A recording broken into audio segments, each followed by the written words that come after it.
Instagram Threads is the hot topic right now. The text based app has taken social media by storm, with over 100 million new users joining in the first week. But what exactly is Threads?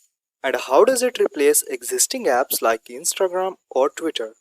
Instagram Threads is a text based conversation app that launched on July 5, 2023. At first glance, the Threads experience is a lot like Twitter. Both platforms offer a feed of text based posts that allow users to follow what's going on in the world and start their own conversations. To get threads, head to the threads.net on your phone and then click on the button at the bottom. This brings you to the App Store or Play Store where you can install threads. You can also get it through the Instagram app. Click on the top right corner menu and then click on threads. And that will also bring you to the App Store.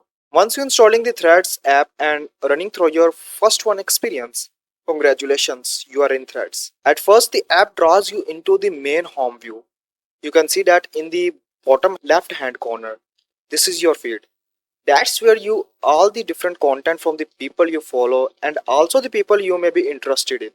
You will see that it is made up of text, emails, pictures, and you will also see videos in this feed.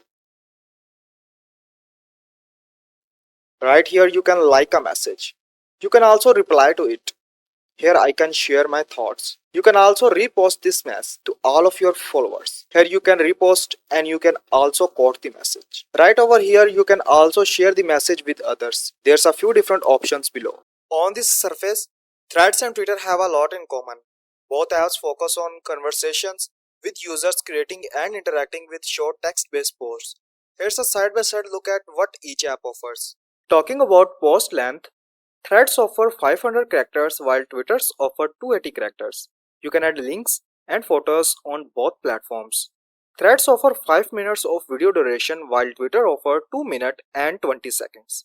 There is a verification system on Threads, but Twitter has recently added it. You can delete any post on both platforms, but you cannot edit any post on both platforms. Threads doesn't offer you direct messaging, trending stories, hashtag, and limit of how many posts user can read per day. So, which platform is right for you? Well, that depends on your needs. If you want to keep in touch with your close friends and family in a personal way, then Threads is a great option. But if you want to share your thoughts and ideas with a wider audience, then Twitter is a better choice. If you found the video helpful, please like and subscribe. And if you have any questions, leave them in the comment below. See you next time.